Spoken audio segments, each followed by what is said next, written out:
하나님께서 이 시간 우리에게 주시는 말씀은 마태복음 28장 18절에서 20절까지입니다.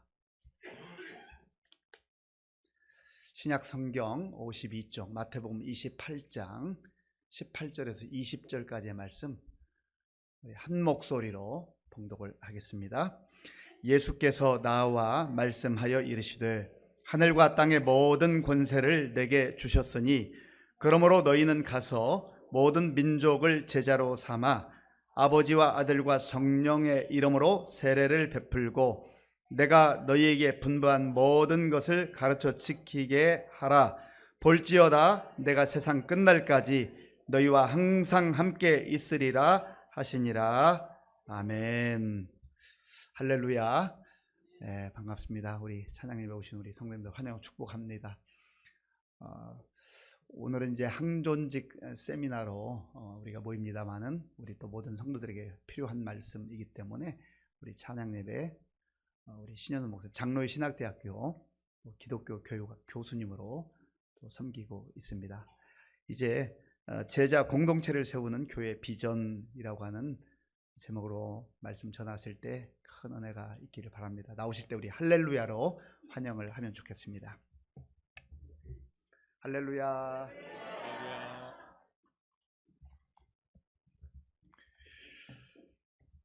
네, 하나님이 세우신 교회, 하나님이 기뻐하시는 의정부 시민교회에서 하나님의 말씀을 들고 또 항존직 세미나로 여러분들 뵐 수 있어서 진심으로 반갑고 감사합니다. 오늘 제가 여러분들과 함께 나눌 이야기는 제자 공동체를 세우는 교회의 비전입니다. 피곤한 시간이시겠지만은 그래도 이 제목이 굉장히 중요하기 때문에 오늘 화면을 좀 제가 여러 가지를 공유하면서 여러분과 말씀 나누실 때 이 제목 하나는 꼭 가슴에 새기시고 돌아가실 수 있었으면 좋겠습니다. 우리 제목을 한번 같이 읽어보실까요? 시작. 제자 공동체를 세우는 교회의 비전. 감사합니다. 교회의 비전, 바로 제자 공동체를 세우는 것이고 우리 하나님께서 의정부 시민교회를 통하여서 가지고 계신 비전도 결국은 어떻게 제자 공동체를 세우실 것인가 하는 것입니다. 하나님께서는 우리 의정부 시민교회를 60여 년 전에 세우실 때에 원대한 비전을 갖고 계셨습니다. 꿈을 갖고 계셨습니다. 우리 교회가 하나님의 나라로 부흥할 수 있도록 이 땅에서 하나님 나라 백성답게 살아갈 수 있도록 하나님께서는 예나 지금이나 앞으로도 그 변함없는 계획을 가지고 계심을 믿으시기를 바랍니다. 우리가 그것을 부흥이라고 얘기를 합니다. 여러분, 부흥하면 어떤 이미지가 머릿속에 있으십니까? 부흥 떠오르는 이미지가 있으시지요?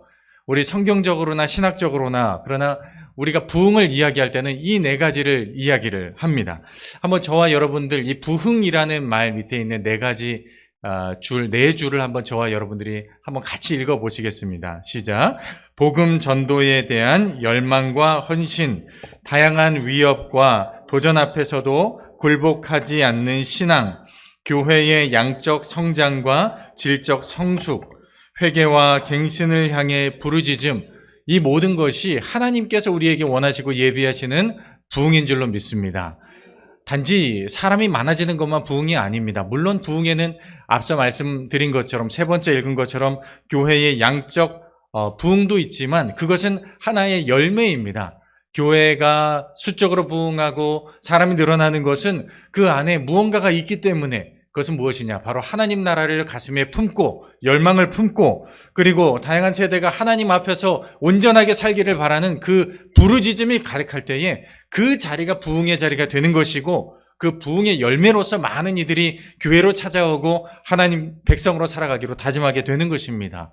그것은 결코 우리의 의지와 우리의 뜻대로만 될 수가 없습니다. 거기에는 성령 하나님의 도우심과 성령 하나님의 임재로 우리가 변화될 때에 우리는 그 부흥을 선물로 받게 될 줄로 믿습니다. 하나님께서는 의정부 시민교회를 통하여서 그런 부흥을 여전히 예배하고 계십니다. 오늘 제가 이야기할 부분은 그 하나님의 부흥의 가장 핵심으로서 바로 제자 공동체를 어떻게 세울 것인가라는 이야기를 나누려고 합니다. 그러나 여전히 우리 마음속에는 그런 마음이 있습니다. 교회가 오래되면 오래될수록 또 성도들이 이제 나이가 들어가면 들어갈수록 우리 교회에 과연 부흥이 찾아올 것인가? 우리 교회가 조금 더 사람들이 더 늘어나고 뭔가 이제 왁자지껄해야 그것이 부흥이라고 할 수 있지 않을까라는 생각을 할 수가 있습니다. 물론 그것도 맞습니다. 제가 사진을 하나 보여드릴 텐데요. 화면이 넘어갈 수 있도록 좀 도와주시면 감사하겠습니다. 자, 여러분, 여러분들 교회가 용천노예시죠? 네, 아시는 분들도 계실 거고, 저 사진은요, 용천노예의 한 교회의 예전 모습입니다. 저 교회의 사진, 어떤 사진인지 한번 맞춰보시길 바랍니다. 힌트가 있습니다, 뒤에. 예, 여름 성경학교라고 적혀 있죠, 힌트가. 이제 눈이 한 1.5 정도 되신 분들은 잘 보이실 거고, 한 2.0 정도 되신 분들은 아래 숫자가 보이실 겁니다. 혹시 숫자도 보이십니까? 여기 우리 의정부 시민교회는 다 시력이 2.0 되신 분들이 많으신가 봐요. 1983년 7월 17일부터 20일까지. 여러분, 저게 하나 기억하실게요. 아동부 여름성경학교인데 아동부 전체가 아니고 3, 4학년 초등부 사진입니다. 굉장히 많죠? 네. 제가 우리 의정부 시민교회에는 처음 오지만 여러분들에게 제가 소위 커피를 쏠 수 있는 기회를 주시면 제가 커피를 여러분들 사드릴 의향이 있습니다. 저 사진에서 저를 찾아내신다면 제가 커피를 쏠 수도 있습니다. 근데 아마 99% 저를 못 찾으실 것이, 저 때는 제가 안경을 안 썼을 때였거든요. 저는 저 맨 앞줄에 쪼그리고 앉아 있었던 한 어린이였습니다. 네, 한 어린이. 제가 초등부에 있었던 시기에 여름성경학교의 사진입니다. 제가 보니까 우리 성도님들이 이제 제가 앞으로 불러드릴 노래를 아마 다 아실 것 같은데, 이 노래는 X세대와 MZ세대를 이렇게 구분하는 노래거든요. 제가 이 노래를 부르면 정확하게 세대를 구분할 수 있습니다. 자, 흰 구름 뭉게 피는 하늘에. 자, 이거 잘 따라하신 분들은 아마 X세대 이전 세대일 것이고, 이 노래가 무슨 노래지 하는 분들은 MZ세대일 확률이 높습니다. 자, 무슨 노래지요, 이 노래가? 여름성경학교 교가입니다. 제가 어렸을 적에 흰구름 뭉게 피는 하늘에 아침에 명랑하게 솟아오른다, 이 찬양의 가사가 들리면 벌써 가슴부터 콩닥콩닥 뛰는 거예요. 야, 드디어 여름성경학교가 시작이 되는구나, 또 겨울성경학교가 시작이 되는구나. 그 노래만 들어도 마음이 흥분이 되는 거예요. 가사만 여름성경학교 흰구름 뭉게가 아니라, 그 당시에는 어떻게 그렇게 많은 아이들이 있었는지 그냥 아이들도 흰구름 뭉게처럼 교회로 올 시절이 있었습니다. 요즘에는 여러분들 난방을 보통 뭘로 하시죠? 가스보일러로 하시잖아요. 제가 살던 곳이 도봉구였습니다. 의정부에서 멀지 않은 도봉구의 교회의 모습인데, 저희 집이 단독주택을 살고 있었기 때문에 그 단독주택의 난방을 당시에는 이제 연탄으로 했습니다. 그래서 제가 어렸을 적에 한 2번 정도 연탄가스를 마신 적이 있거든요. 연탄가스를 마셔본 분들은 아시겠지만 어떻습니까? 어지럽고 통증을 느끼질 않아요. 그래서 제가 한 2번 연탄가스를 2번 마신 날 중에 하루를 아침에 이렇게 새벽에 눈을 떴는데 화장실 가려고 제가 이렇게 옆으로 콱 꼬꾸라지는데 머리를 박았는데 통증이 없는 거예요. 그래서 제가 겨우 기어가서 어머니를 깨웠어요. 어머니 제가 어지러워요. 연탄가스를 마신 것 같아요. 그랬더니 어머니가 저보고 옷을 입으라고 하고 이제 제가 어머니 등에 업혀서 나갔습니다. 저는 이제 당연히 병원에 갈 줄 알았는데 눈 떠보니까 겨울성경학교로 와 있는 거예요. 제가 생각했습니다. 내가 어머니 자식이 아닐 수도 있겠다. 아니, 어떻게 아들을 병원을 데리고 가야지 연탄가스를 마셨는데 겨울성경학교를 데리고 오냐. 근데 이제 나중에 이제 정신이 좀 들고 낮에 생각해 보니까 병원에 갔으면 이 소중한 오전 시간을 제가 빠뜨릴 수 있을 것 같아서 제가 얼마나 감사했는지 모릅니다. 이게 정신이 좀 들었으니까 그랬겠죠. 저에게는 하나의 추억이었습니다만, 어쨌든 그 당시에는 그렇게 교회에 가려고 길을 쓰고 그냥 개근상 받는 것도 중요했고요. 많은 아이들이 오지 말라고 해도 오던 시절이 있었습니다. 그런데 제가 이제 보여드릴 한 숫자는 지금 앞에서 보여드렸던 그런 사진과는 정반대의 상황을 보여주고 있죠. 여러분들 0.748, 좀 복잡해 보이는 숫자인데 저 숫자가 혹시 무슨 숫자인지 아시겠습니까? 네, 정확하게 맞히셨습니다. 저 숫자는 바로 지난주에 발표했던 2025년도 우리나라의 총 합계 출생률 혹은 합계 출산율이라고 부르는 숫자입니다. 한번 전장으로 좀 넘겨주시겠어요? 그 0.748은 결국은 한 가정에 한 가정에 한 명의 아이도 태어나지 않는다는 그 상황을 지금 보여주는 숫자입니다. 그러니까 지금 저 통계를 보시면요. 이게 자꾸 넘어가네요. 네. 0.748이라는 숫자는 결국은 한 가정에 한 아이도 태어나지 않는 상황이기 때문에 교회 학교마다 다음 세대를 강조하지 않는 교회를 제가 하나도 본 적이 없지만, 그러나 다음 세대가 없는 교회라는 자조 섞인 이야기를 하는 것을 어렵지 않게 듣게 됩니다. 자, 몇 가지 통계를 좀 제가 더 보여드리려고 하고요. 저 지금 그래프는 우리 대한예수교 장로회 통합 측, 여러분들이 우리 의정부 시민교회가 속해 있는 우리 교단의 통계를 보여주고 있습니다. 저 통계에 의하면 2015년부터 2024년까지 한 9년간의 통계를 보여주고 있는데, 9년간 우리 교단에 있는 교회 숫자가 약 600여 개 정도가 늘었습니다. 8,800여 개 교회에서 9,400여 개 교회. 그러니까 9년 동안 교회가 600개가 늘어난 것은 참 감사한 일이지요. 그런데 실제로 교인 숫자를 보면은 2015년부터 2024년까지 교회는 600개가 늘었는데 성도는 60만 명이 줄어들었습니다. 그러니까 교회는 600개가 늘었는데 성도가 60만 명이 줄어들었기 때문에 실질적인 그 교인의 숫자는 감소했다라고 볼 수가 있는 것이죠. 저 페이지는 제가 다음에 넘어가고요.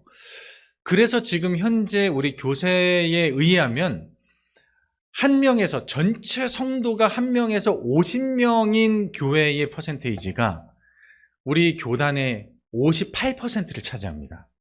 58%. 그러니까 58% 절반이 넘는 60%가량의 교회는 전체 성도님들이 지금 여기에서 한 줄 정도가 그 교회 전체 성도인 거예요. 아까 우리 목사님이 250명 정도라고 우리 의정부 시민교회 말씀을 해주셨는데, 지금 201명에서 300명 구간에 있는 교회는 전국에서 12% 내지 13% 안에 있는 교회입니다. 여러분들이 지금 모여있는 숫자가 우리 교단의 12, 3% 상위 안에 있는 교회라는 거예요. 그러니까 굉장히 상위권이라는 교회죠. 믿지 못하겠다는 표정이 있으신데 실제 상황이 지금 그렇습니다. 근데 이제 우리가 좀 더 주목해야 될 것은, 그럼 앞으로 교회의 모습이 어떻게 될 것인가, 그냥 이 현상에 만족해야 될 것인가라는 질문을 던질 수 있는데, 제가 오늘 이야기 드리려고 하는 것은 단지 교회가 숫자가 줄어들고 있습니다 라는 얘기를 드리려고 오늘 이 자리에 온 것은 아닙니다. 제가 모두에 말씀드렸던 것처럼. 하지만 두 가지 통계를 조금 더 의미 있게 볼 필요가 있습니다. 하나는 아까 제가 0.78명 정도 되는 우리 합계 출생률, 작년에 합계 출생률의 숫자가 교회에는 그럼 어떤 영향을 미치고 실제 교회 학교에는 어떤 일이 일어나고 있는가를 좀 보여주는 통계가 저 목회데이터 연구소가 2023년도에 조사한 통계에 나타나는데요.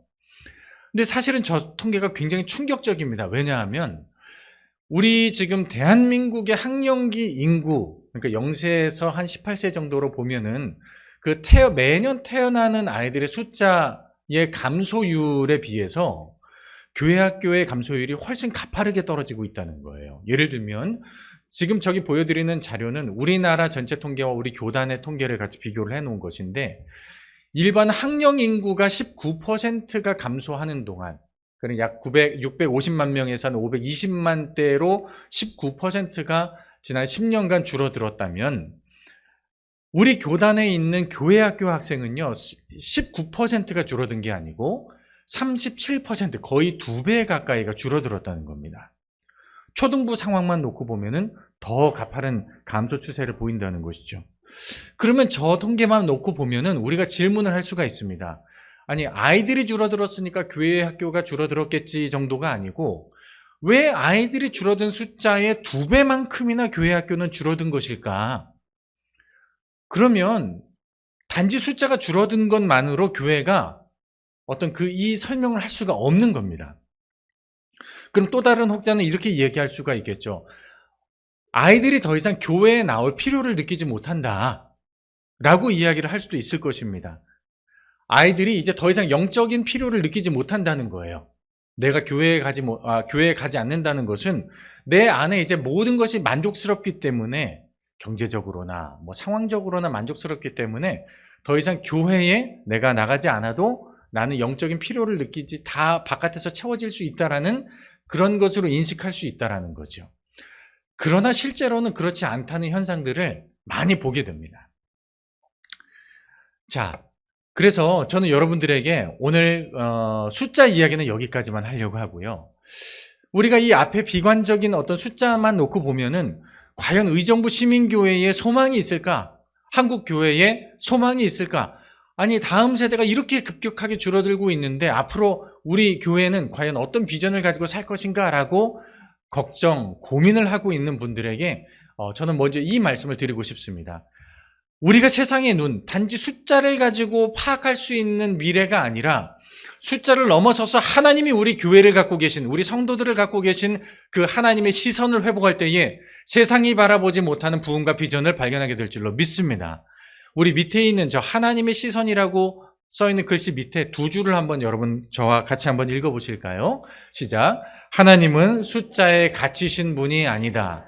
하나님의 눈으로 교회의 미래를 보라. 아멘. 자, 우리가 숫자만 놓고 세상을 보고 교회의 미래를 볼 때는 당연히 교회의 미래는 암울할 수밖에 없지만, 그러나 성경 말씀을 여러분들 펴놓고 창세기부터 계시록까지 이 말씀에 나타난 하나님의 역사를 한번 보십시오. 하나님의 역사는 숫자로부터 시작된 것이 아니라 그것은 열매로 나타난 것일 뿐, 하나님의 부흥과 하나님의 비전의 이 역사는 안에서부터 시작되었다는 것을 확인할 수가 있습니다. 내가 변화가 될 때, 우리 가정이 변화가 될 때, 아이들이 변화가 될 때, 교회가 왜 이 땅에 존재하는지 그 비전이 새롭게 될 때에 하나님께서는 반드시 그것을 통하여서 이 세상을 변화시키셨습니다. 그것이 바로 이 성경 말씀에 담겨있는 말씀이라는 것이에요. 자, 제가 몇 가지를 조금 더 이야기를 드리려고 합니다.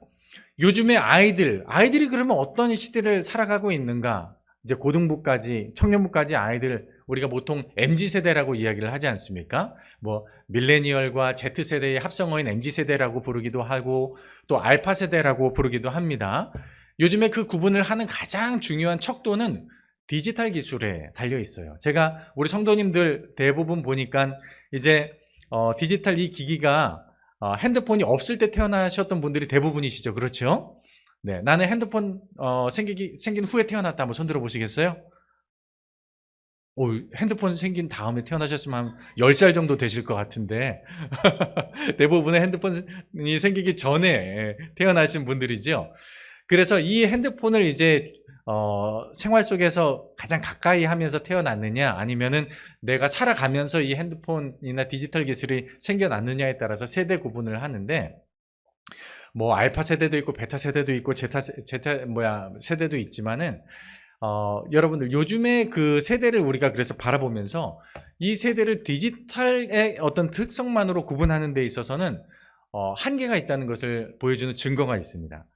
자, 어떤 증거냐면요. 지금 우리가 소위 Z세대라고 부르는 세대가 지금 아마 중등부 이상, 소년부 후반에서 중등부 이상을 Z세대라고 부르는데, Z세대를 분석하는 여러 기관들 중에 한 기관에서 여러 그 특성들을 발견을 해냈어요. Z세대는 이런 특성을 가지고 있다.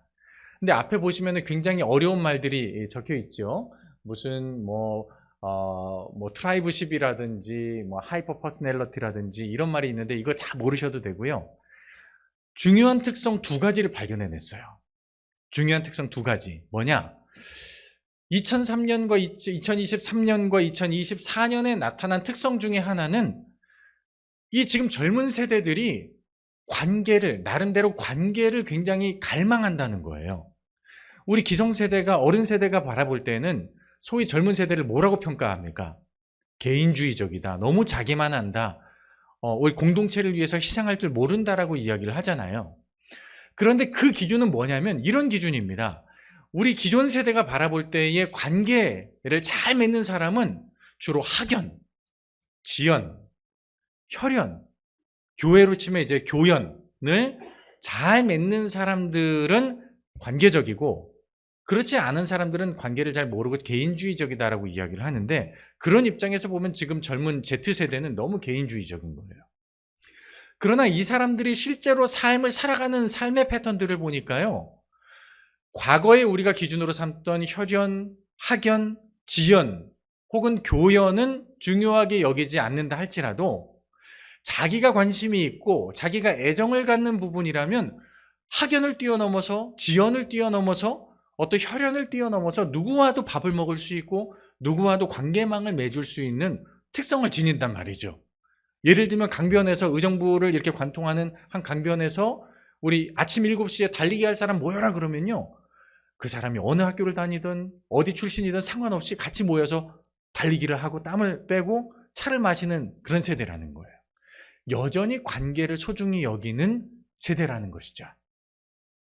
두 번째, 이 Z세대의 특징 중에 하나, 이게 더 중요한데요. 뭐냐면 2025년과 2026년도에 이들의 특성들을 가만히 분석해 보니까 이 세대는 지금 실업률이라든지 앞으로 이제 그 연금이라든지 이런 거에 대해서 굉장히 걱정과 책임감을 많이 느끼고 있는데, 이런 당면한 많은 문제들 앞에서 그 해결책을 찾아가는 방식이 굉장히 본질을 추구하는, 본질을 회복하는 데서 해답을 찾아가더라는 말입니다.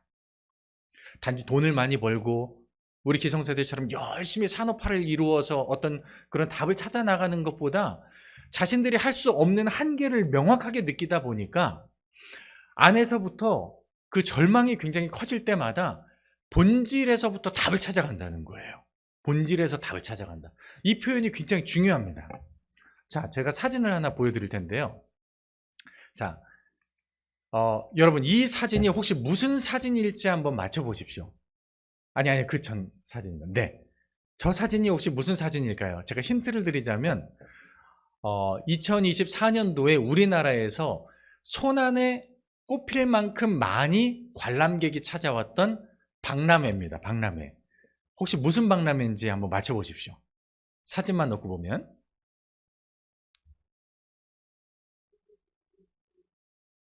네, 뭐 이렇게 뭐 도예품도 팔고 뭐 이렇게 지역 특산품도 파는 것처럼 보이고 그렇죠. 그런데요, 저 2024년에 정말 많은 관람객이 왔던 저 박람회의 이름은 이제 넘어왔습니다. 서울 국제 불교 박람회였어요. 더 놀라운 것은요, 서울 국제 불교 박람회의 관람객의 80%가 누구였냐면 20대, 30대였어요. 우리 의정부 시민교회의 성도님들이 믿음이 좋아서 별로 이렇게 듣고도 놀라시지 않는 것 같은데, 저기 이제 사진 보면요, 저기 요즘에 이제 그 젊은 사람들이 SNS에 이렇게 막 띄우는 사진들이거든요. 극락도 락이다. 불교에서 쓰는 말이잖아요. 그러니까 이제 약간 그 종교적인 색채를 자신들의 말로 코드로 바꿔서 이렇게 표현을 하는데, 뭐 나락도 락이다, 극락도 락이다 하면서 요즘에 그 불교 문화에 대해서 굉장히 관심을 많이 갖는 젊은 층들이 늘어난다는 거예요. 혹자는 저거를 그냥 문화의 하나의 코드로서 이해하는 사람들도 있지만, 그 젊은 세대의 문화 코드를 좀 더 면밀히 분석하는 사람들에 의하면 20대, 30대 이 젊은 Z세대들이 저런 불교 문화에 관심을 갖는 또 하나의 이유는 저기에 본질이 있고 저기에 나의 지금 어떤 절망을 채워줄 수 있는 답이 있다라고 여겨져서 저런 불교 박람회에 시간을 내서 돈을 들여서 커플이 찾아가는 거예요. 데이트를 저런 데서 하고요. 제가 생각을 했습니다. 만약에 저것이 기독교 박람회였다면 과연 누가, 어떤 세대가 얼마나 많이 방문을 했을까라는 질문을 제가 던져봤습니다. 그만큼 지금 우리 어떤 그 젊은 세대라고 하는 그룹들이 영적인 필요가 없어졌기 때문에 교회로 나오지 않는다? 또 사실은 정답이 아니고, 나름대로 가지고 있는 어떤 그 내적인 고민과 어떤 그런 도전들을 풀어가는 방식을 나름대로 여전히 가지고 있지만, 그것을 교회보다는 교회 바깥에서 찾으려고 하는 성향들이 더 강해지고 있다는 거예요. 그래서 어쩌면 숫자가 단지 줄어드는 현상, 교회 학교가 줄어드는 현상보다 더 중요한 것은 저는 이 질문에 대한 응답이라고 생각을 합니다. 제가 좀 시간이 많지 않아서 넘어가도록 할게요.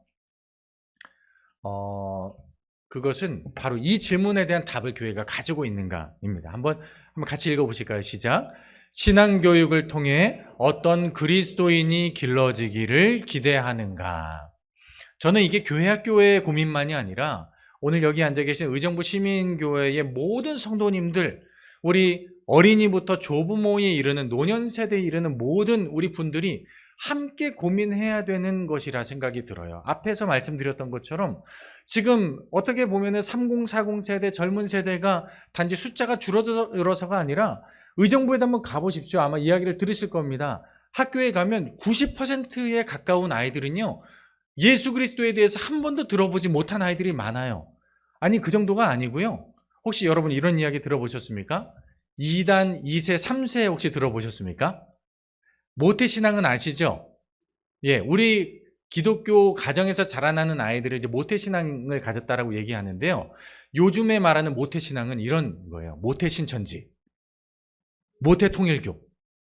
태어나 보니까 자신이 알고 자신이 살아가는 그 공동체는 신천지를 믿는 가정, 이단 교회가 자신의 세계의 전부인 거예요. 그러니까 아마 여러분들의 자녀나 여러분들의 손자녀들에게 친구가 있다면 친구들이 이렇게 전도를 해옵니다. 야, 이번 주 토요일 날 우리 교회 한번 가보지 않을래? 우리도 그렇게 친구들 많이 초청하잖아요. 근데 여러분들의 자녀나 손자녀의 친구들이 이렇게 얘기를 하는 거예요. 야, 우리 교회 한번 가보자. 우리 교회 이번에 굉장히 재미있는 달란트 잔치에 하고 갔어요. 근데 알고 보니까 그 교회가 신천지인 거예요. 근데 얘는 신천지이기 때문에 전도를 하려고 한 게 아니고, 이 친구는 이 세상에는 그냥 종교가 신천지밖에 없는 거예요. 교회는 신천지 교회가 다인 거고요. 그런 세상에서 살아가는 세계관을 가지고 있는 친구가 여러분들의 자녀나 손자녀나 시민교회에 있는 친구에게 전도를 해서 그 친구가 너무 즐겁다, 재미있다 한두 번씩 가다가 결국은 그 아이는 그리스도인으로서 살아가는 것이 아니라 신천지 교인이나 이단교인으로 살아가는 일들이 점점 늘어나고 있다는 거예요. 이 문제는 단지 교회 학교 교사의 문제가 아니라는 겁니다. 부모의 문제기도 하고요. 순주를 두신 우리 할머니, 할아버지, 장로님, 권사님들, 우리 모두의 사실 고민이기도 하다는 거죠. 제가 그래서 아까 좀 지난 페이지인데 2페이지만 앞으로 넘어가 주시면요. 한 페이지 더 넘어가시면요. 제가 얼마 전에 한 3-4달 전에 우리 시니어 그룹들을 우리 교회에서 어떻게 바라볼 것인가라고 하는 세미나를 한번 한 적이 있는데, 그때 굉장히 좀 도전적인 이야기를 드린 것이 있었어요. 뭐냐면, 아까도 말씀드렸듯이 우리가 핸드폰이 생기기 전에 태어난 분들은 아마 저를 포함해서 여기 아무도 없으실 테지만, 코로나가 지나면서 지금 우리 노년 세대가 바뀐 아주 큰 변화 중에 하나는, 이제는 이런 핸드폰을 그래도 예전보다는 훨씬 더 잘 사용하시고 이것을 통해서 많은 생활의 도움과 지혜를 얻으신다는 거예요. 제가 오늘 아침에도 저희 아버지가 80이 넘으셨는데, 오늘 아침에도 저희 가족이 있는 단톡방에 사진이 한 장 올라왔어요. 오늘도 행복한 하루. 네, 이렇게 사진과 함께. 분명히 저희 아버지가 디자인하신 건 아니에요. 제가 알아요. 그러나 그 부모님 세대가 속해 있는 그 단톡방에서 자녀들에게 이런 축복을 흘려보내주라고 하는 그 이미지를 우리 가족들이 있는 방에도 이렇게 올려놓으시고는, 자녀들이 오늘 하루 건강하기만 했으면 좋겠다. 신앙 안에서 잘 자라기만 했으면 좋겠다.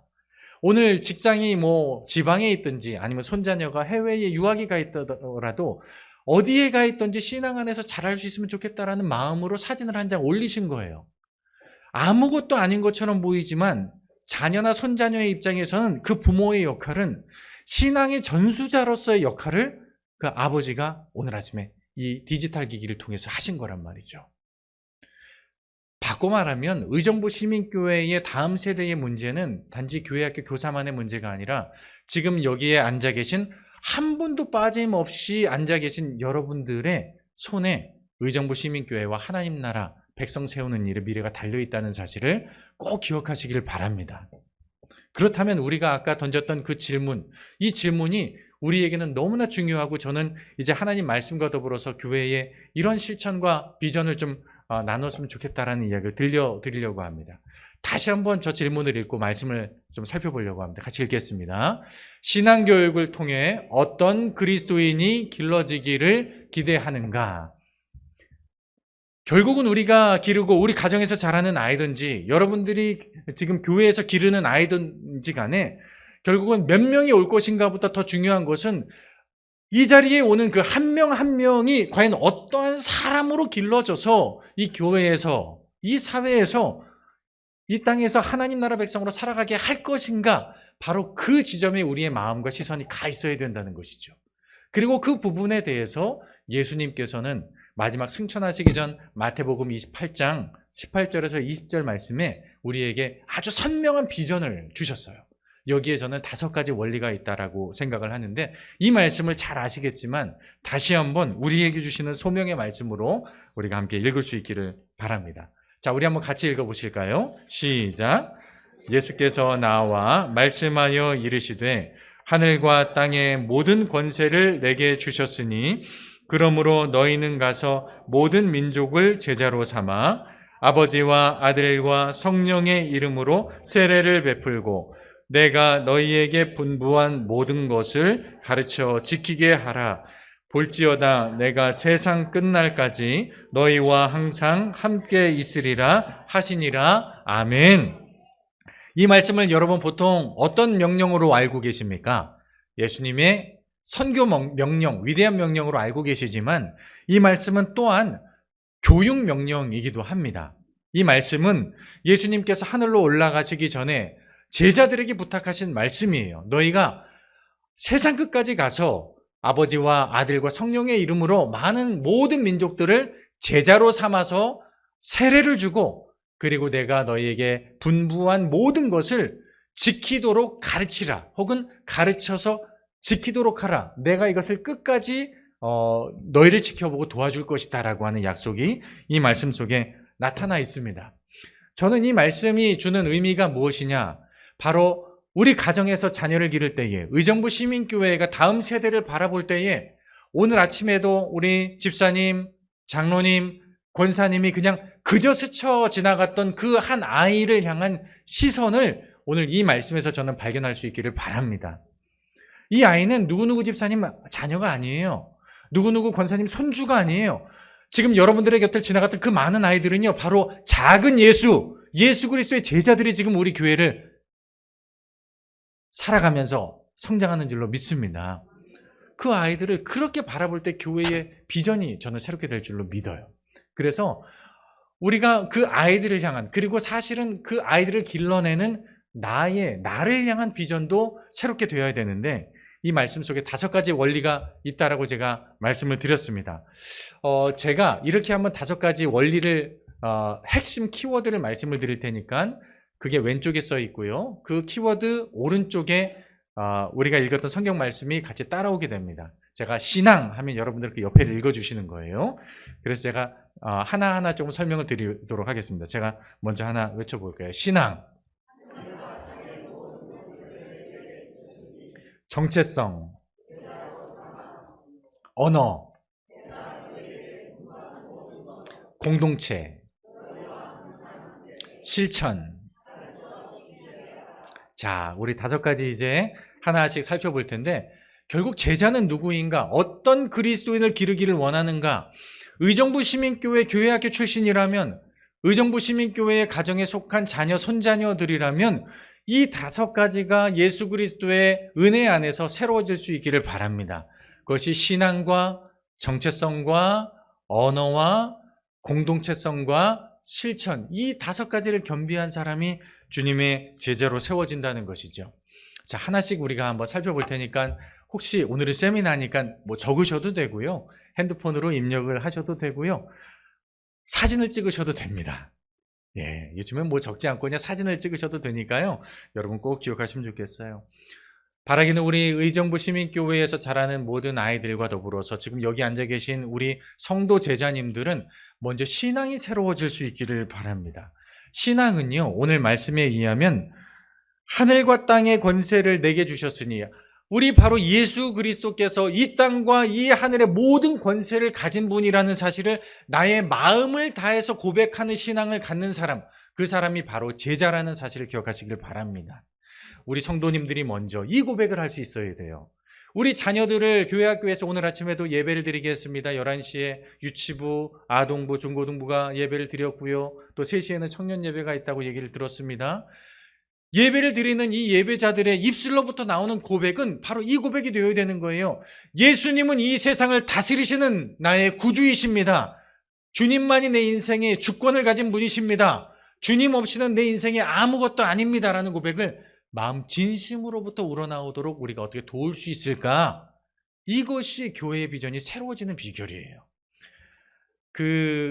우리가 신앙 고백이라는 말을 할 때 라틴어로는 크레도라는 표현을 쓰는데, 이 비슷한 말이 심장학이라는 말이 영어가 카디올로지라고 좀 어려운 말이지만, 카디올로지에서 카디오라는 말이 심장인데요. 결국은 무슨 말이냐면, 고백한다는 말은 이 심장이라는 말에서 어원이 파생됐다는 거예요.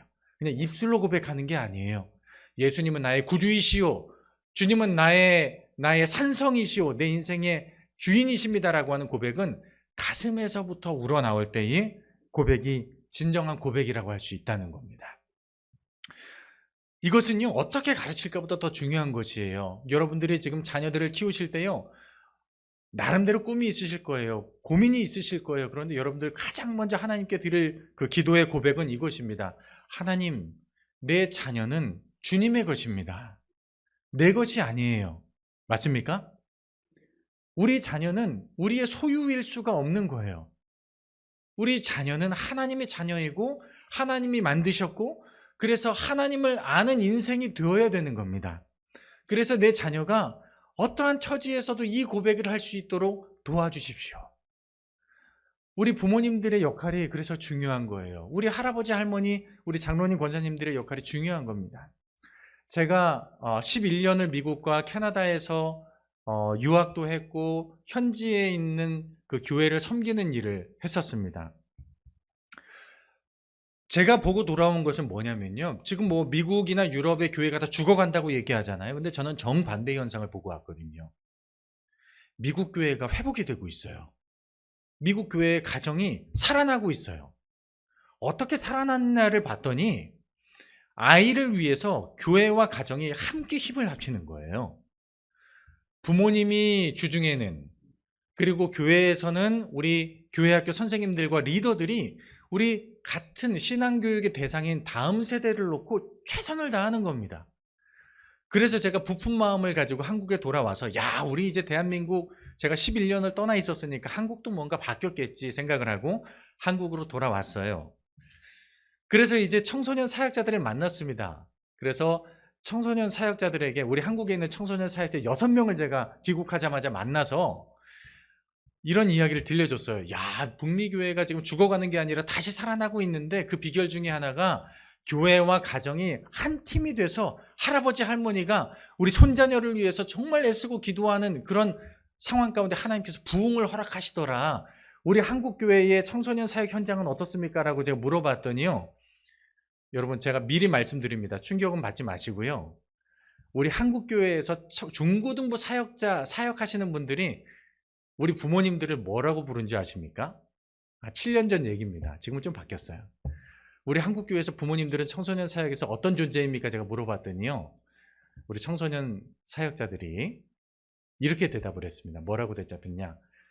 우리 부모님들은 청소년 사역의 뭐뭐뭐입니다. 한번 맞춰보십시오. 뭐뭐뭐 땡땡땡입니다. 뭐라고 그랬을까요? 너무 왜 이렇게 스스로 방해다라고 그러세요? 근데 사실은 맞았어요. 부모님들은 청소년 사역의 걸림돌이라는 거예요. 장애물이라고 표현을 썼습니다. 정확하게. 제가 너무 충격을 받았고 저는 동의할 수 없다라고 얘기를 했어요. 근데 왜 그러냐 이유를 물어봤겠죠. 제가 이유를 물어봤는데 이렇게 설명을 하는 거예요. 교회에서는 정말 다음 세대 살려보겠다고 아둥바둥을 치고, 지금 저희 교회도 어제까지 청년부 수련회였어요. 또 이번 주에는 중등부 수련회가, 다음 주에는 소년부 수련회가 있습니다. 참고로 제가 남양주시 덕소에서 교육 총괄 목사를 또 같이 하고 있습니다. 현장에 저는 늘 이제 매주 같이 몸을 담고 있는데, 이제 그럴 때마다 아이들이 씨름하는 대상이 부모님일 때가 많다는 거예요. 야, 부모님이, 야, 너 지금 이 귀한 시간에 수련회 가야겠어?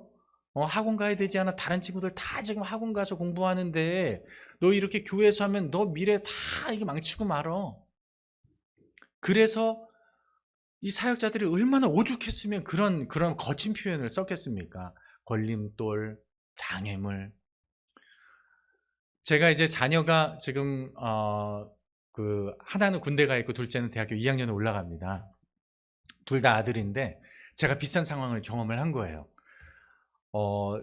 저희 아이들이 이제 한국에 돌아왔을 때가 고등학교 2학년, 고등학교 1학년, 중학교 2학년이었거든요. 고등학교 1학년, 중학교 2학년. 어떻습니까, 여러분? 그때가 가장 기르기 쉬운 때일까요? 어려운 때일까요? 어려운 때죠. 그것도 한국에 떠나서 11년을 아이들이 떠나왔는데 한국에 적응하기도 쉽지 않은데 저희의 기도 제목은 이거였어요. 하나님, 저는 다 모르겠고요. 저희 아이들이 한국에 돌아와서 정말 자신의 신앙을 뜨겁게 태울 수 있는, 하나님을 사랑하는 그런 마음을 가진 아이들로 자랄 수 있도록, 그리고 교회를 잘 결정할 수 있도록 도와주세요. 이게 기도 제목이었어요. 하나님이 제 기도를 들어주셨는지 고3, 저희 첫째가 고3이 되었을 때 갑자기 저한테 이렇게 얘기를 하더라고요. 이제 매주 금요기도회를 가겠다는 거예요. 주일만 가는 게 아니라. 이제 금요기도회가 저희 교회는 8시 반에 있거든요. 그래, 알았다. 그랬더니 8시 반에서 9시 반에 끝나고 나면 10시부터는 고등부 기도회가 있다는 거예요. 밤 11시 반까지. 매주. 고3 때. 여러분들은 이게 별로 안 놀라시는 거 보니까 다 이게 담대하셔가지고, 고3 때 매주 금요일을 2시간 반에서 3시간을 금요일날, 주일도 아니고 금요일날 기도회를 가겠다고 하는데, 정말 부끄러운 얘기지만 제가 목사로서 속에 갈등이 됐어요. 아니, 미쳤나 얘가. 이 귀한 시간에 도서관에 가 있어도 이게 좀 부족할 판에 괜찮을까 걱정이 들었어요. 일단은 갔다 와 그랬어요. 갔다 오라고 했는데 첫날 갔다 오고 나서 애가 11시 반에 들어오는데 갈 때 목소리랑 올 때 목소리랑 달라진 거예요. 갈 때는 목소리가 멀쩡했는데 돌아올 때는 아빠 다녀왔어요 이런 목소리를 내는 거예요. 목소리 쉰 거죠. 그때 제가 갑자기 마음에 깨달음이 있었어요. 마음속에 부르짖을 것이 참 많은 때구나. 아이고, 저 도서관에 앉아있으면 저게 공부가 제대로 됐을까? 근데 정말 하나님께 부르짖고 싶은 만큼 부르짖고 왔으니까 아이들은요, 자신이 2시간 반에서 3시간을 이미 다른 아이들보다 뒤처진 걸 알더라고요. 그러니까 그 다음에는 자기가 시간을 내 잠을 줄이던 뭘 덜 줄이든지 간에 해서 그 시간을 보충을 해 가더라고요. 그래갖고 그 아이가 자기 길을 찾아가는 것을 보고 제가 하나님께 감사드리고, 하나님 정말 우리 가정에 큰 은혜를 허락하여 주셔서 감사합니다 그랬더니 둘째가 또 그러더라고요. 둘째가 고3 때 첫째 주에 아빠 나 고등부에서 메인 반주를 맡았는데 나 다음 주부터 이제 피아노 반주해 그러는데 얘들이 왜 이러지? 도대체 공부해야 될 시기에. 근데 지금 돌아보면 그 아이들이 저는 길을 잃지 않고 지금도 고3 끝나자마자 바로 교회학교 교사를 자원을 하고요. 지금도 어제까지의 청년부 수련회는요, 큰아이가 군대를 3일간 휴가를 내고 청년부 수련회를 위해서 나왔어요. 우리 부모님들이나 우리 그 손주를 두신 분들이 사실은 잘 기억해 두셔야 될 것은, 중고등부 학교 때 아이들을 보호하기 위해서 아이들이 그냥 예배만 출석해도 되고 나중에 대학 가면 너 열심히 신앙생활 하라는 얘기는요, 사실은 그거는 정반대의 얘기를 하시는 거라는 거예요. 오히려 자신이 부르짖을 것이 많고 가장 어려운 시기에 예수 그리스도가 내 인생의 주인이시라는 사실을 깨달을 수 있는 가장 좋은 최적의 시기는 바로 중고등부 시기입니다. 그 시기에 아이들이 예수 그리스도를 만날 때 평생토록 그들의 신앙이 더 두터워질 것이고, 그 시기에 더 교회를 뜨겁게 다니고 사랑하는 아이들이 결국은 성인이 되어서도 어려운 시기에 예수 그리스도는 나의 구주라는 사실을 더 용기 있게 고백할 줄로 믿습니다. 대학에 가서도 직장에 가서도, 그리고 그들이 자녀를 낳아서 손자녀를 기르는 그 순간까지 자신들은 그 신앙을 이 중고등부 시기에 바탕으로 해서 살아가게 돼요. 그러니 여러분 명심하십시오.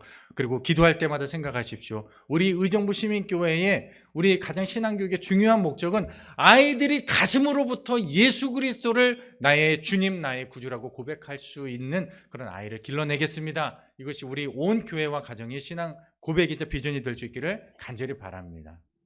자, 두 번째 원리가 있습니다. 두 번째 원리는요, 바로 정체성의 원리입니다. 이 정체성의 원리는 아까 우리가 읽었던 마태복음 28장 말씀에 의하면 제자로 삼아 그리고 세례를 베풀고 라는 말씀 속에 담겨 있습니다.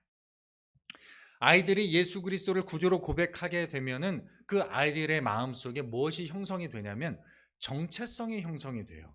정체성. 우리 성도님들도 마찬가지입니다. 지금 여기 앉아 계신 모든 성도님들도 결국은 저는 이제 기독교 교육과 교수로 이제 교회에서 저는 초대하신 걸로 알고 있습니다.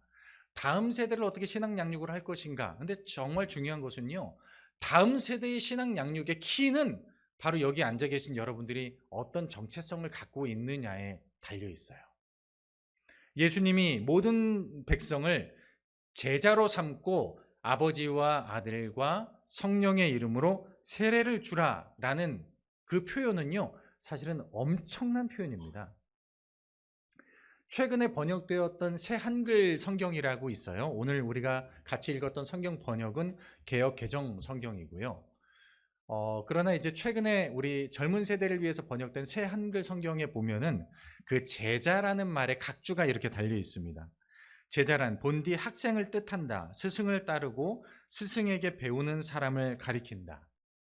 바꿔 말하면 예수님이 모든 족속으로 제자를 삼으라고 한 얘기는 무슨 말이냐면 예수님을 닮은 사람, 예수님을 스승으로 삼고 예수님을 그대로 본받아서 살아가는 사람을 말한다는 거예요. 세례라는 것은 무슨 뜻이냐면 이런 뜻이 있습니다. 세례를 우리가 1년에 뭐 2차례, 3차례, 4차례 교회에서 세례식을 거행하는데 그 세례는 단지 그냥 물을 누군가의 머리에 끼얹는 행위가 아니고요. 저는 세례란 이런 의미를 가지고 있다고 생각합니다. 한번 저와 여러분 잘 보이시면 세례 옆에 있는 글씨를 한번 같이 읽어보실까요? 시작.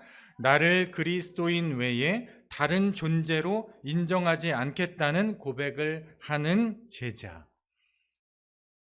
당신은 누구입니까? 라고 누군가 물어본다면 뭐 나의 이름, 나의 직장, 나의 출신, 나의 고향, 뭐 나의 학벌 이런 걸 얘기를 할 수 있겠죠. 그러나 정체성, 여기서 말하는 정체성, 그리고 우리가 세례를 받은 다음에는 당신은 누구입니까? 라고 물어봤을 때는 나는 그리스도인입니다 라고 답하는 정체성이 먼저 있어야 된다는 거예요. 결국 이 정체성은 우리에게 삶으로 드러나게 됩니다. 우리 부모님들의 삶을 통하여서, 우리 선생님들의 삶을 통하여서, 우리 장로님, 권사님들의 삶을 통하여서 그 정체성은 드러나게 되는 거예요. 내가 말로 그리스도인으로 살아가는 것이 아니라 내 삶으로 그리스도인으로 살아가게 된다는 것이죠. 아이들은 그것을 보면서 살아가요. 그래서 우리는 성경에서 그 자신이 그리스도인이라는 사실을 삶으로 드러내고 정체성으로 가지고 살아가는 사람들을 가리켜서 증인이라고 이야기를 합니다. 저를 한번 따라해 보실까요? 증인.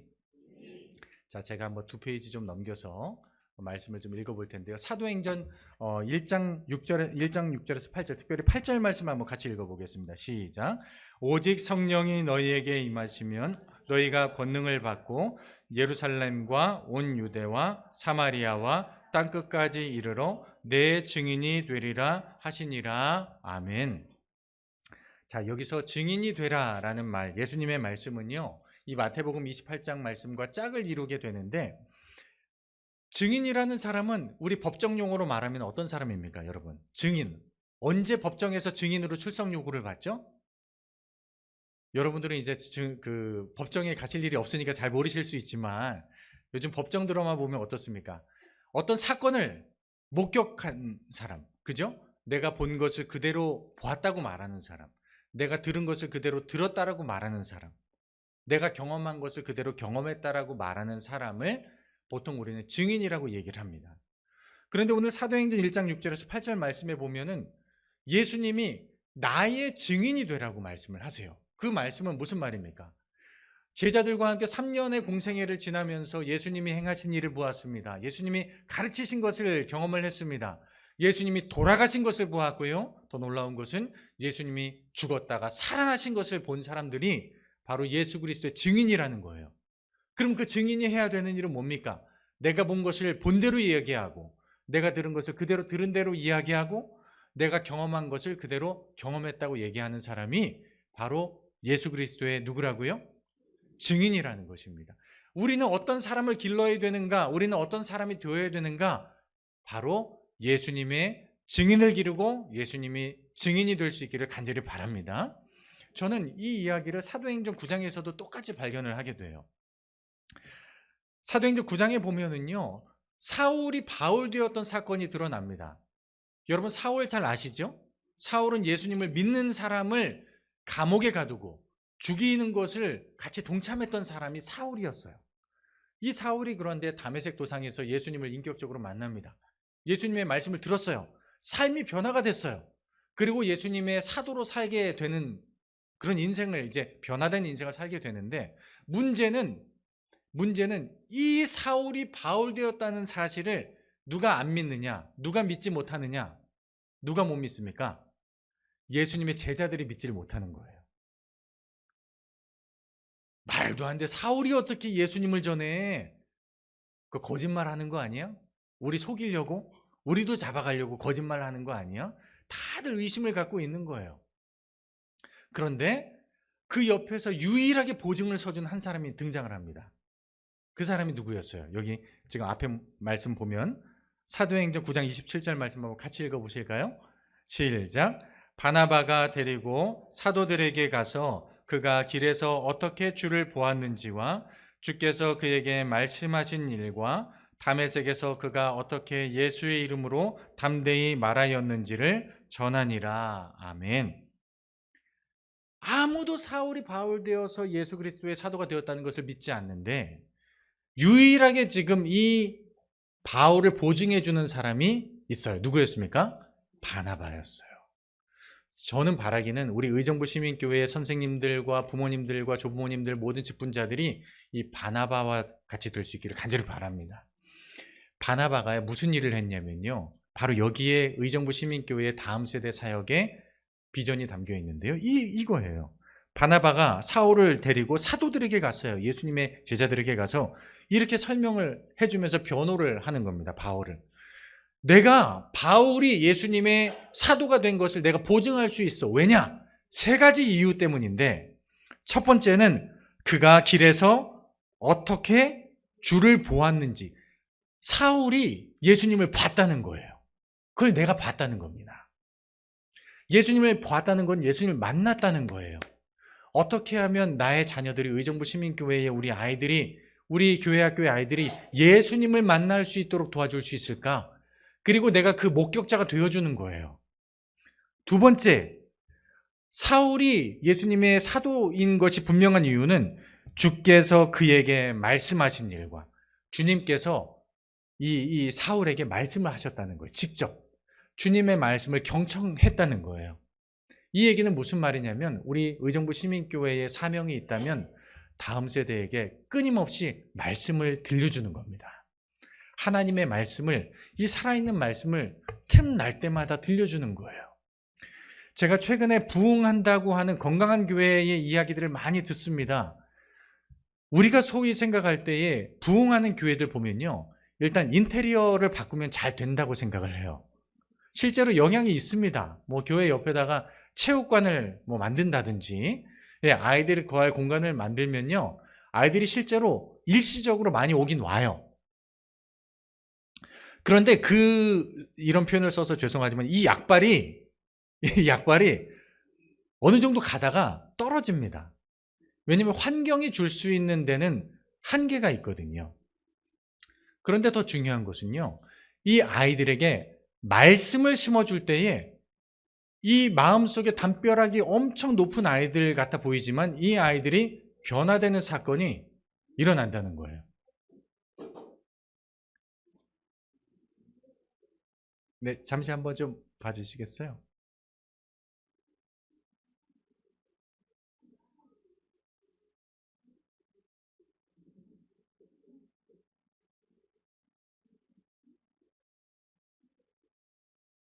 어떻게 괜찮으세요?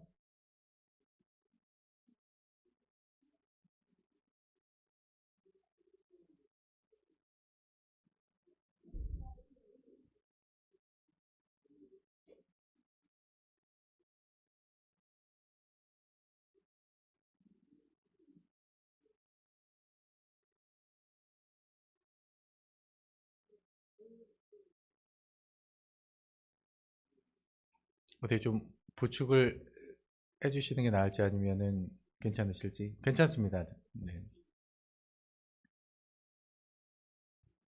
네네. 자, 그러면 좀 이어서 또 저기 청년 예배가 있으니까. 네. 어, 제가 어디까지 했죠? 잘 기억하고 계시죠? 아, 예. 약발이 오래 안 간다 말씀드렸죠. 어, 한 3년 전에, 이제 재작년이군요. 그 2년 전에 그 여름 수련회 때 저희 중등부에 10명의 친구들이, 교회에 한 번도 다니지 않았던 10명의 친구들이 전도가 되어 왔습니다. 얼마나 귀한 일입니까? 그렇죠? 이 복된 그 우리 믿지 않는 친구들이 어 우리 의정부에, 우리 시민교회에도 또 많이 전도될 수 있기를 저는 간절히 바랍니다. 예. 근데요, 이 친구들의 문제는 뭐였냐면 우리 덕소 지역에서 아주 악명이 높기로 유명한 1번부터 10번까지 전도가 된 거예요. 제가 수련회장을 가봤더니요, 이 친구들이 모든 수련회 분위기를 다 망쳐놓고 있는 겁니다. 보통 수련회 하면 1년에 꽂히잖아요. 그 아이들이 정말 뜨겁게 찬양하고 예배드리고 하는 것도 부족한데 이 10명으로 인해서 수련회 전체 분위기가 그냥 엉망진창이 된 거예요. 그래서 제가 걱정을 했어요. 하나님, 이 친구들 어떡하죠? 제가 이 친구들 다시 집으로 데리고 돌아가야 되나요? 교회에서 1시간이나 떨어져 있는 그런 거리에 있었는데요. 우리 시각으로 봤을 때는 그 친구들은 교회에 어울리지 않고 이 친구들은 교회를 별로 즐거워하지도 않을 것만 같은 친구들이었는데요. 그 친구들이 그날 교회 수련회 와서 이 친구들의 마음이 열리기 시작한 거예요. 막 오토바이를 타고 다니던 그런 친구들이었는데요. 이 친구들이 그 다음 해에도 수련회를 참석을 했어요. 그 작년 일입니다. 작년에 이제 고등부에 또 진학을 해가지고 10명의 친구들이 수련회를 뭐 좀 말썽도 있었지만은 수련회를 끝나고 나서 이제 거기 한 대장 되는 격의 그 한 친구가 우리 사역자에게 사진을 한 장 보내왔어요. 목사님, 우리 고등부 수련회 재미있었어요. 다음 내년에도 또 갈 거예요 하면서 사진을 보냈는데 그 사진이 어디 사진이었냐면 노래방 사진을 올린 거예요. 그래서 아직 때가 덜 빠졌네. 무슨 수련회를 갔다 온 다음에 노래방을 갔나. 근데 이제 갑자기 궁금증이 생겼어요. 이 노래방에서 무슨 노래를 부르고 있었는가 하고 사진을 이렇게 그 목사님이랑 이렇게 확대를 해봤거든요. 그랬는데 그 노래방 가사가 뭐였냐면 성령이 오셨네가 써 있는 거예요. 그래서 제가 알았습니다. 대한민국 노래방에 성령이 오셨네가 있구나. 제가 그래서 저의 그 믿음의 부족함을 하나님 앞에 회개하고 하나님 하실 수 있는 일이 있으면 이 아이들 통해서 역사하여 주십시오. 지지난주의 일입니다. 지지난주에 어떤 일이 있었냐면요. 이제 이 친구들이 전도를 해왔어요. 자기 2살 후배, 또 오토바이 타는 친구들을 다 데리고 와가지고 너희들 예배 잘 드려야 된다. 너희들 하나님 만나야 된다. 이렇게 해놓고 자기들이 그 친구들을 돌보면서 이번에 수련회를 잘 참석했다는 거예요. 환경은 물론 우리에게 도움을 줄 수 있어요. 그러나 거기에 자신들을 사랑하는 선생님을 만나고 하나님의 말씀이 그들의 심령을 꿰뚫어 그들에게 말씀해 주실 때에 그 아이들이 변화되는 사건이 일어날 줄로 믿습니다. 의정부 시민교회도 마찬가지예요. 우리가 지금 여러 가지 보이는 환경, 또 우리 그 노년 세대가 점점 늘어나고 아이들은 그에 비하면 적어 보이고 아까 제가 맨 처음에 보여드렸던 사진만큼의 부흥이 일어나지 않는다고 해서 절망하게 되면 그것은 여러분들이 하나님의 시선이 아닌 세상의 시선에 의존하는 거예요. 그러나 그 아이들 한 명 한 명에게 하나님이 역사하여 주시고 이 말씀이 마음에 제대로 심겨지기만 하면 이 아이들이 변화될 뿐만 아니라 많은 이들에게 예수 그리스도의 증인이 될 수 있다는 그 정체성을 여러분들이 분명하게 확신하게 되실 때에 하나님께서는 의정부 시민교회를 통해서 큰 부흥을 일으키실 줄로 믿습니다. 그리고 여러분들이 그 증인이 되어주실 때에 아이들이 변화되는 거예요. 내가 들은 말씀, 내가 만난 예수 그리스도, 그리고 내가 어떻게 세상 속에서 복음을 드러내며 살아갈 것인지를 마음에 새기고 살아가실 때에 아이들은 우리 성도님들을 보면서 그 모습 속에서 예수 그리스도의 증인으로 살아갈 수 있는 결단을 하게 될 줄로 믿습니다. 자, 제가 조금 순서를 바꿔서 또 다음 예배가 있고 조금 상황이 있으니까요. 제가 이미 중간에 말씀드리려고 했던 몇 가지를 지금 녹여서 말씀을 드렸었고요. 제가 한 가지 더 말씀을 드리고 오늘 좀 마치려고 하는데 아까 우리가 읽었었던 마태복음 28장 말씀 중에 우리 공동체라는 요건이 하나 있습니다. 예수 그리스도의 제자로 살아가기 위해서 중요한 요소 중에 하나는 바로 공동체라는 거예요. 아까도 말씀드렸지만은 젊은 세대가 개인주의적이다, 자기만 안다라고 이야기하는 것은 절반은 맞고 사실은 절반은 틀린 거예요. 네. 우리 잘 회복되실 수 있도록 기도해 주시면 감사하겠습니다. 네. 하지만 그들의 마음 안에서도 공동체를 갈망하는 마음이 있는 거예요. 의미 있는 성도, 의미 있는 친구. 여러분, 요즘에 교회 학교에 보면은 출석부에도 보면요, 아이들이 나오다가 안 나오는 친구들이 있어요. 그러면 안 나오는 이유 중에 이유 첫 번째, 가장 큰 이유 첫 번째 뭔지 아십니까? 교회 나오다가 안 나오는 첫 번째 이유. 한번 맞춰보십시오. 친구가 없어서예요. 그러니까 아이들이 교회 학교에 오면은요, 일주일에 한 번만 그 교회 친구들을 만나다 보니까 깊은 관계를 맺지 못하는 거예요. 그러나 중요한 사실은 친구라는 것은 단지 동년배로만 이루어지는 것은 아니라는 거예요. 영적 친구라는 것은 나이를 뛰어넘습니다. 디모데후서에도 보면은 사도 바울이 디모데를 친구처럼 여기잖아요. 영적인 자녀이자 영적인 동역자이자 영적인 친구처럼 여겨요. 디모데도 사도 바울을 선생님이지만 동시에 아버지이자 친구처럼 여기면서 관계를 맺습니다. 교회 학교에서 떠나지 않는 아이들은요, 자신의 이름을 알고 자신의 기도 제목을 아는 최소 3에서 5사람이 있으면 교회를 떠나지 않습니다. 바꿔 말하면 아이들이 교회를 떠나는 이유 중에 하나는 단 한 명의 친구가 없어서 나의 마음의 상태를, 나의 마음의 처지를 알지 못하는 그 한 사람이 없어서 아이들은 교회를 떠난다는 거예요. 그런 점에서는 구별된 제자의 요건 중에 공동체는 바로 이 말씀을 기억하는 겁니다. 예수님이 말씀하신 것이죠. 내가 너희와 항상 함께하겠다. 예수님이 나와 함께 계시다는 사실을 알게 되면 나와 예수님과의 관계만 형성되는 것이 아니고 결국은 우리 집사님, 우리 선생님, 우리 장로님 마음속에 계신 예수님도 그 안에 계시다는 사실을 알게 되면서 우리가 예수 공동체가 된다는 사실을 깨닫고 그 공동체를 소중히 여긴다는 겁니다. 아이들도 마찬가지예요. 아이들도 마음 가운데 아까 말씀드렸지만 본질을 부르짖고자 하는 열망이 있습니다. 저희 큰아이가 한국에 돌아왔을 때 아까 고1 때 돌아왔다고 말씀드렸죠. 이 아이가요, 오자마자 그 3월 모의고사를 봤습니다. 고1의 3월 모의고사는 엄청 중요하거든요. 그리고 시험을 이렇게 잘 봤겠습니까?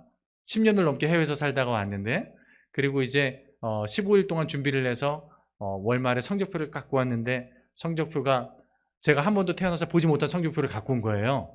아우, 화려했습니다. 야, 만점이 10점이었으면 얘는 우등생이었어요. 근데 100점이 만점이었죠. 그럼 10점을 받았으면은 아마 바닥을 쳤겠죠. 근데 이제 이 아이가 이렇게 얘기를 하는 거예요. 아빠, 뭐 나는 내가 해외에서 공부를 하고 왔으니까 내가 성적을 잘 못 받은 건 맞는데 친구들이 이렇게 이야기를 하더라고. 아, 나 3월 모의고사 망했다. 나 이제 어떡하지? 내 인생 어떡하지? 아, 자살 마려워. 지금 무슨 말을 했는지 잘 모르시는 분들이 계시는데 저도 똑같았어요. 제 아이가 자살 마렵다는 친구들의 얘기를 전해주고 나서 제가 뭐라고 그랬냐면 마려우면 빨리 화장실 갔다 와, 제가 그랬어요. 그러니까 이 아이가 아빠, 내가 화장실 마렵다는 것이 아니고 친구들이 시험을 망했다고 자살이 마렵대. 그러니까 제가 나중에 알게 된 사실은 마렵다는 것은 이제 요즘의 세대가 쓰는 관용적인 표현이지만 여러분, 그 성적이 실제로 들어가지 않은 시험 하나 망했다고 자살이 마렵다는 게 말이 됩니까?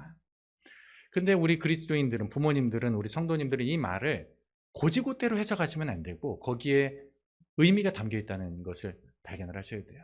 시험을 망했다, 그 얘기는 무슨 말이냐면 자살 마렵다 그러면 이제 앞으로 내 인생은 누가 책임지지? 내 미래는 어떻게 되는 것일까? 나는 학교를 제대로 갈 수 있을까? 난 제대로 살아갈 수 있을까라는 뜻이고, 그 속에는 어떤 의미가 담겨 있냐면 그래서 하나님 저 좀 도와주세요라는 부르짖음이 있는 거예요.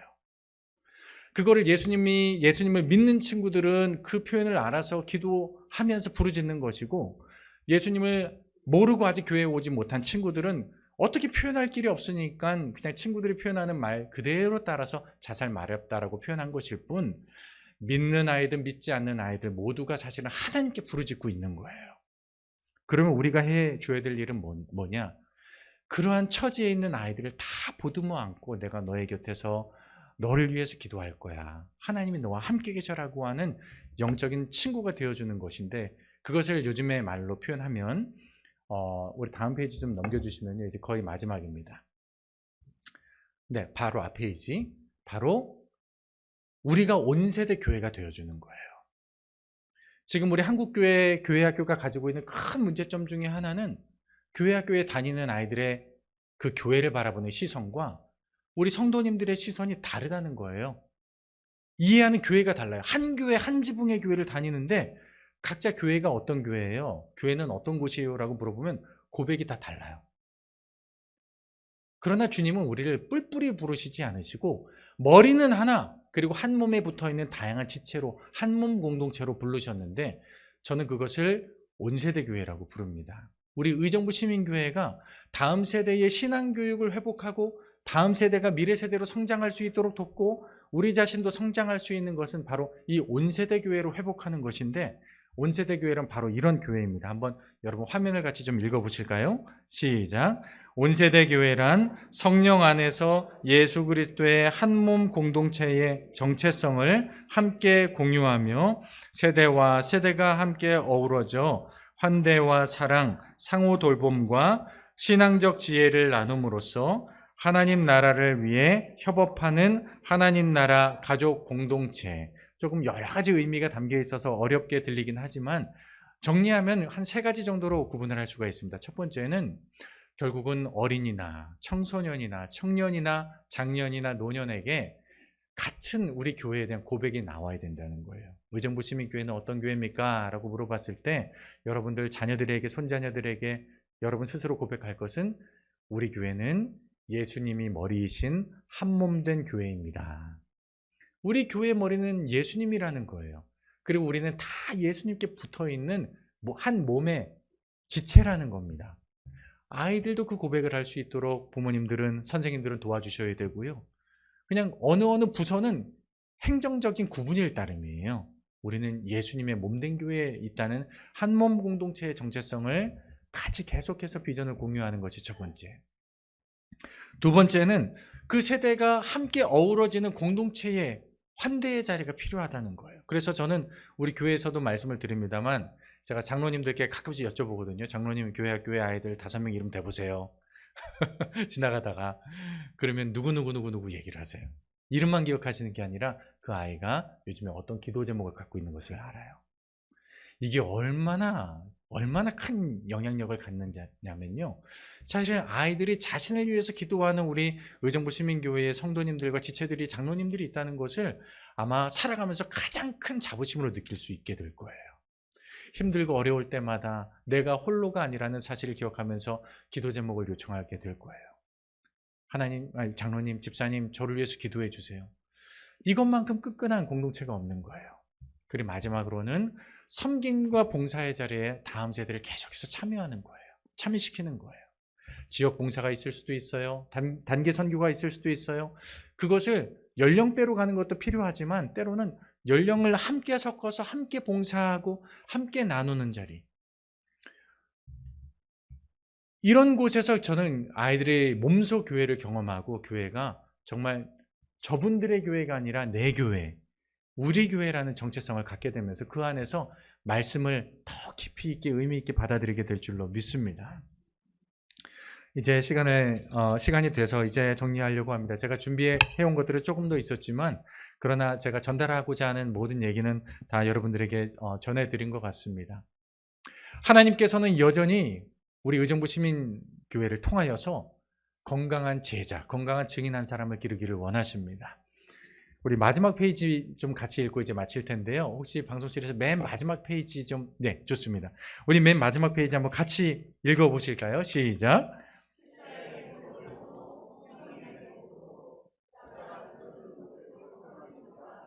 건강한 제자 한 사람이 세상을 변화시키는, 아멘. 그래서 지금은 아이들이 조금 적고 어떻게 보면은 이 연령 인구 구조가 조금은 우리가 걱정하는 수준이 될 수 있지만, 그러나 지금 중요한 것은, 걱정보다 더 중요한 것은 우리의 자녀들, 지금 여기에 있는 한 자녀 한 자녀, 그리고 우리 자신이 어떻게 그 건강한 제자, 건강한 그리스도인으로서 스스로 자신의 입술로 고백하고 마음으로부터 고백하고 내 교회, 내 공동체라는 사실을 고백할 수 있도록 도울 것인가, 여기에 승부를 걸 때에 하나님께서는 반드시 하나님께서 예배해 놓으신 부흥을 우리 의정부 시민교회를 통해서 일으키실 줄로 믿습니다. 우리 온 세대 교회가 함께 이 사명에 동참하시고 하나님께 쓰임받는 역사가 있기를 간절히 소망합니다. 제가 기도하겠습니다. 하나님 감사합니다. 오늘 우리에게 주신 귀한 비전을 마음에 새기고 우리에게 맡겨주신 귀한 자녀들, 그리고 우리 자신이 예수 그리스도의 제자와 증인으로 살아가기에 부족함이 없도록 늘 우리와 함께하여 주시옵소서. 성령께서 우리를 도와주시옵소서. 예수님의 이름으로 기도드립니다. 아멘.